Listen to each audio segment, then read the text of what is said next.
मला वाटतं हा जो कायदा आहे ज्याच्याबद्दल काँग्रेसने त्यांच्या जाहीरनाम्यामध्ये विधान केलेलं आहे, ज्याचा संदर्भ आणि ज्याचा संबंध हा देशद्रोहाच्या संबंधात आहे. सेडिशन म्हणजे देशद्रोह. या देशद्रोहाचा विचार कायद्याच्या भाषेत पहिल्यांदा आला इंग्रजांच्या काळात, मुख्यतः 1857च्या स्वातंत्र्ययुद्धानंतर. त्याच आरोपावरनं लोकमान्य टिळकांनाही अटक झाली, कॉम्रेड डांगेंनाही अटक झाली आणि भगतसिंगांनाही अटक झाली. तो देशद्रोहासंबंधितला कायदा आत्ता नरेंद्र मोदी सरकार काँग्रेसच्या विरोधात वापरू पाहत आहे. आणि म्हणून काँग्रेसने असं म्हटलं आहे की ज्या देशद्रोहाच्या कायद्याचा वापर इंग्रजांनी केला तो कायदा जसा आहे तसा आत्ता वापरून आपले जे विरोधी पक्ष आहेत, मग त्यात कन्हैया कुमार असो किंवा काँग्रेसचे कोणी असो किंवा कम्युनिस्ट असो, त्या सगळ्यांना देशद्रोही म्हणायचं आणि त्यांना वाईट टाकायचं, राजकीयदृष्ट्या वाईट टाकायचं किंवा फासावर चढवायचं. फासावर चढता येत नाही म्हणून, चढवता येत नाही म्हणून तुरुंगात टाकायचं. अशा प्रकारची एक धोरण, अशा प्रकारची काही धोरणं नरेंद्र मोदी सरकारने गेले 4 वर्ष राबवायचा प्रयत्न केला आहे. म्हणून काँग्रेसने त्यांच्या जाहीरनाम्यात असं म्हटलेलं आहे की अशा प्रकारचा हा कायदा जो इंग्रजांनी आणला आणि ज्या कायद्याने टिळक, भगतसिंग आणि कॉम्रेड डांगेंनासुद्धा अटक झाली, तो कायदा आम्ही बदलणार आणि देशद्रोहाच्या कायद्यातनं अशा प्रकारचे खटले मागे घेणार. मला वाटतं काँग्रेसने अत्यंत योग्य कष्ट केले आणि ती गोष्ट त्यांनी खरं म्हणजे अगोदरच केली असती अधिक उत्तम झालं असतं. पण आत्ता त्यांनी ह्या कायद्याचा जो गैरवापर आत्ता भाजप सरकार करते तो टाळण्यासाठी त्यांनी त्या कायद्यासंबंधात नवीन भूमिका घेतलेली आहे. काँग्रेस पक्ष हा जणू दहशतवादाचं समर्थन करतो आणि पुरस्कार करतो अशा प्रकारचा आरोप आणि प्रचार गेले 4.5 वर्ष नरेंद्र मोदी करत आहेत. मला वाटतं काँग्रेसला दहशतवाद शिकवण्याची काही गरज नाही. स्वतः राहुल गांधींचे वडील अत्यंत भयानक अशा दहशतवादी हल्ल्यामध्ये मारले गेले. त्यांच्या शरीराचं छिन्न विच्छिन्न झालेले भाग इकडे आणले, त्यावेळेला एक स्वरूपात त्यांना कोणाला पाहतासुद्धा आले नाहीत. असा दहशतवादी हल्ला ज्यांच्या घरात झाला आहे, राहुल गांधींच्या आजी म्हणजे इंदिरा गांधी, त्यांच्यावरती त्यांच्या घराबाहेरच त्यांचे जे सुरक्षा सैनिक होते त्यांनी थेट गोळीबार केला आणि त्यांच्याही शरीराच्या अक्षरशः रक्तबंबाळ अवस्थेमध्ये त्यांना सोनिया गांधींच्या मांडीवरती बसून हॉस्पिटलमध्ये न्यायला लागलं.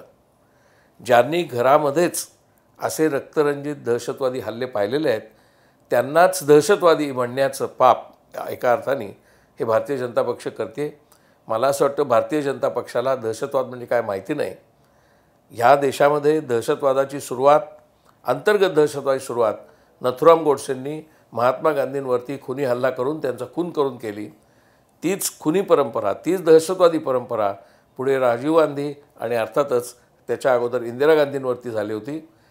अशा काँग्रेस पक्षाला की ज्यांनी देशासाठी हे बलिदान केलेलं आहे त्यांना दहशतवाद म्हणजे काय आणि तो पक्ष दहशतवाद समर्थन करतो असं म्हणणं म्हणजे राजकीयदृष्ट्या त्यांना काही भारतीय जनता पक्षाला चारित्र्य उरलेलं नाही, इतिहासाचं भान नाही हे दिसून येतं. मला वाटतं लोकांनी हे लक्षात ठेवलं पाहिजे की दहशतवादाचे बळी कोण होते आणि दहशतवादाचे समर्थक कोण होते.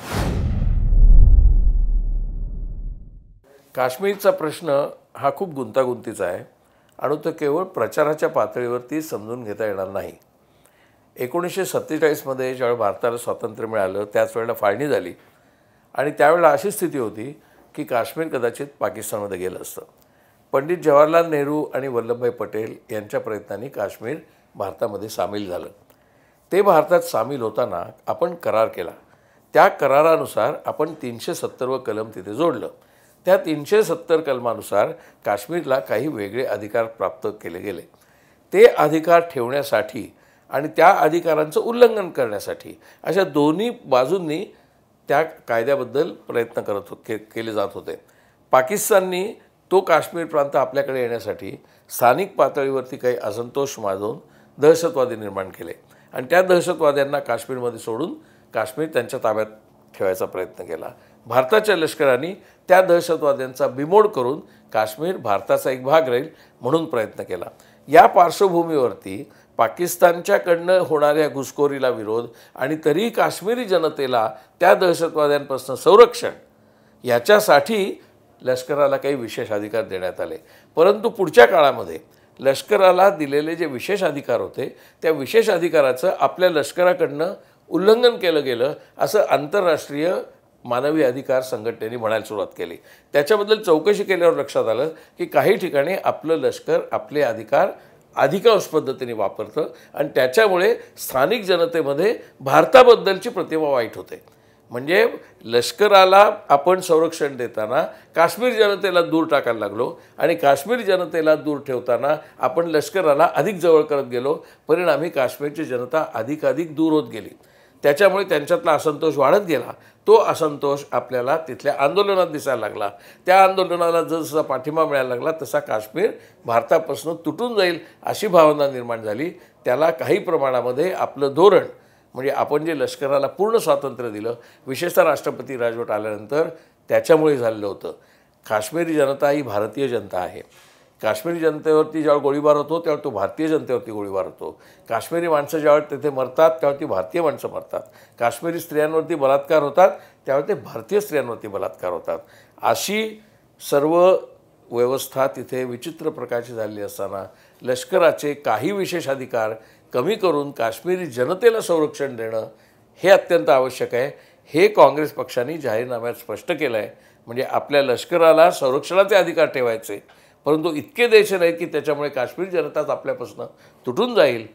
असा तो अत्यंत गुंतागुंतीचा प्रश्न अतिशय उत्तम प्रकारे काँग्रेसने जाहीरनाम्यात हाताळलेला आहे आणि तो हाताळता आलेला नाही भारतीय जनता पक्षाला आणि मोदी सरकारला. म्हणून आज काश्मीरचा प्रश्न तीव्र झालेला आहे.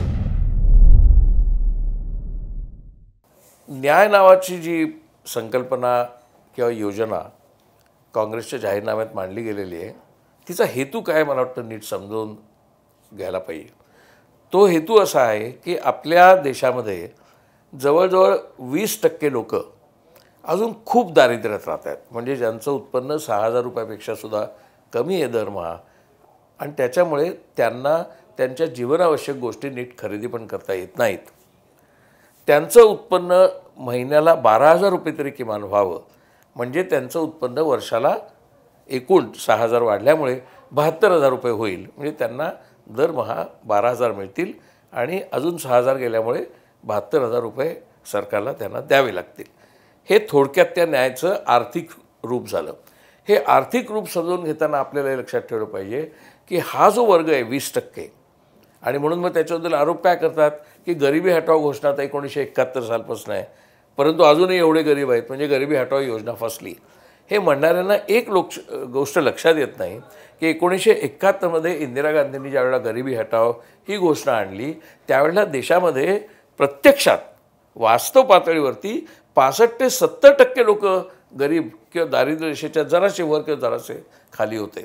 म्हणून गरिबी हटाव घोषणा आवश्यक होती आणि त्याच्यानंतर हळूहळू आता ही संख्या ही फक्त 20%वर आली. म्हणजे मोठ्या प्रमाणावरती गरिबी हटली आहे.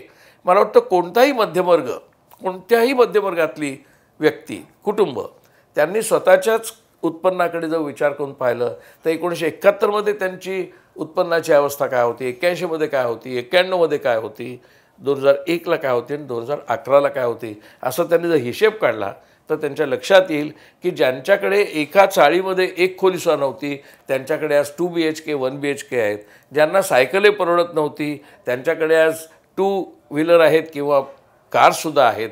ज्यांच्या मुलांना मुंबईला किंवा नागपूरला पाठवायचं शिकायला तर कठीण जात असे त्यांची मुलं आज लंडन किंवा अमेरिकेमध्ये शिकत आहेत. म्हणजेच मध्यमवर्गाची परिस्थिती खूप सुधारली आहे आणि आत्ता मध्यमवर्गाची संख्या जवळजवळ 45% म्हणजे साधारणपणे 40 कोटी आहे.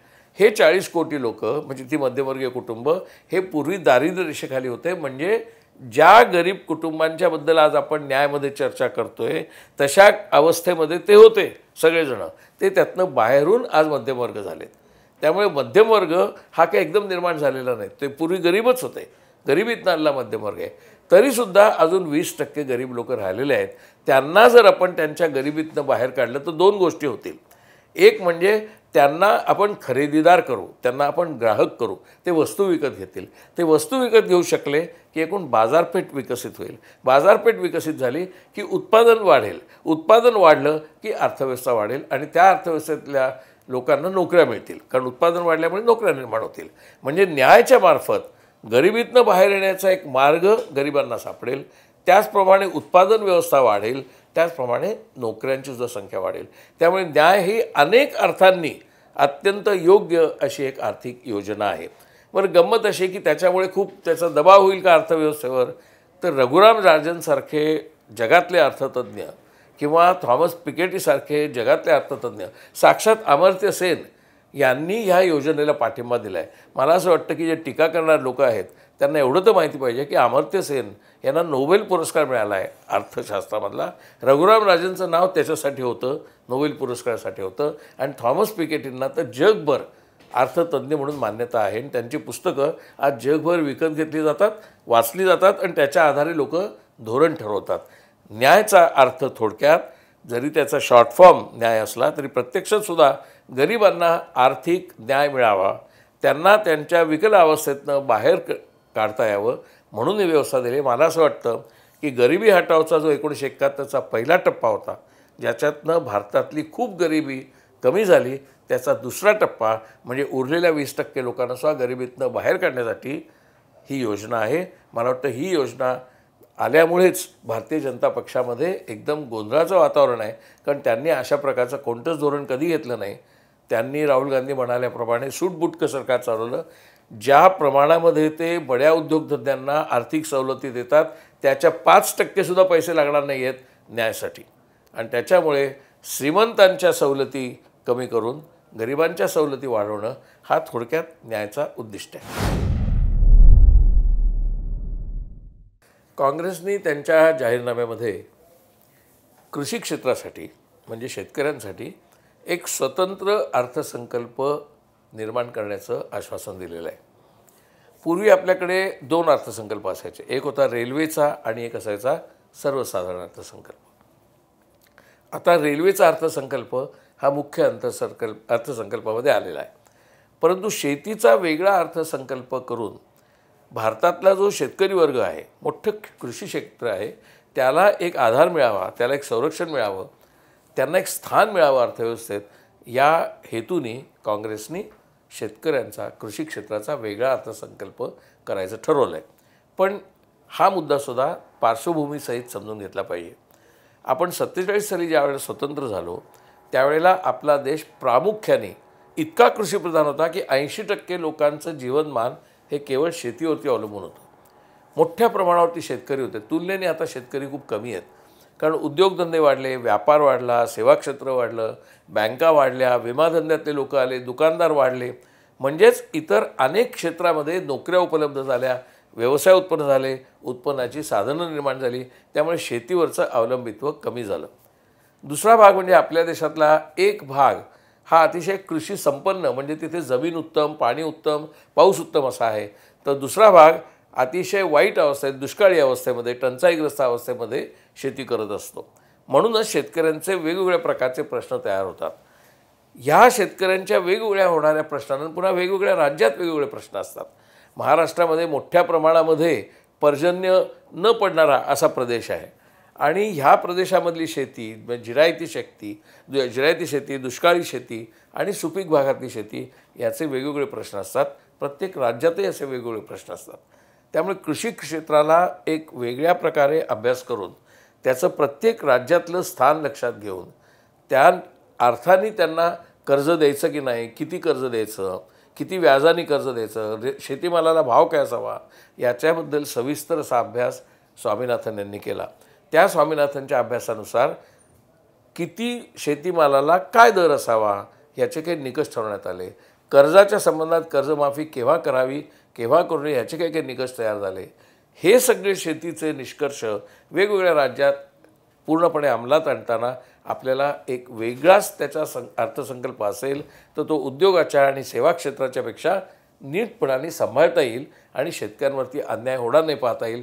कारण शेतकऱ्यांची संख्या कमी होत चालली आहे, शेतीवरचं अवलंबित्व कमी होत चाललं आहे, पण शेतकऱ्यांची दुर्दशा मात्र वाढत चालली आहे. आणि त्या शेतकरी वर्गातनं आलेल्या माणसांना जर उद्योगात नोकरी मिळाली नाही, व्यवसाय क्षेत्रात नोकरी मिळाली नाही, व्यवसाय करताच आला नाही, सेवा क्षेत्रात काही मिळालं नाही, तर तो शेतीवरती पण एक प्रकारचा दबाव येतो. त्या व्यक्तींचा, त्या माणसांचा, त्या बेकारीचा. त्या सर्वच समस्यातनं जर मुक्त व्हायचं असेल तर कृषी क्षेत्राबद्दल एकूण व्यापक असा विचार करून आपण त्याचं अर्थव्यवस्थापन केलं पाहिजे. हा मुद्दा लक्षात घेऊन काँग्रेसनी शेती संबंधात वेगळा अर्थसंकल्प करून हा प्रश्न हाताळायचं ठरवलं. काँग्रेसने असं म्हटलेलं आहे की ज्याला कर देता येणार नाही किंवा कर न देणं ह्याचे जे दोन अर्थ आहेत, कर चुकवेगिरी आणि कर देण्याची क्षमता नसणं. कर चुकवेगिरी हा गुन्हा आहे. कर देण्याची क्षमता नसल्यामुळे कर देता आलं नाही हा त्याच्याकडनं झालेला गुन्हा नाही, ही त्याची एक प्रकारे अडचण आहे. परंतु दोन्ही म्हणजे जो कर चुकवणारा मनुष्य आहे, म्हणजे बडे बडे उद्योगपती असतील, बडे व्यापारी असतील, हे जे कर चुकवेगिरी करतात त्या कर चुकवेगिरीची तुलना ज्याला बिचारायला कर भरणं शक्य झालं नाही त्याच्याशी करून दोघांना समान पातळीवरचं गुन्हेगार ठरवणं, याच्यामुळे ज्याला कर भरता येत नाही त्याच्यावरती अन्याय होतो आणि ज्याला कर भरायचाच नसतो त्याला अनेक कायद्याने त्यातनं मुक्तता मिळते.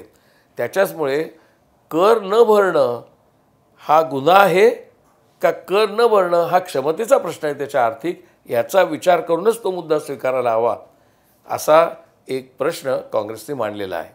अनेक शेतकऱ्यांना आपल्याकडच्या दुष्काळी परिस्थितीमुळे कर्ज परत फेडता येत नाहीत, तेव्हा त्यांना आपण गुन्हेगार समजायचं का आणि त्यांना कर्जमाफी देऊन मोकळं करायचं आणि पुन्हा त्यांनी कर्ज घेतलं आणि ते परत देता आलं नाही तर गुन्हेगार समजायचं का?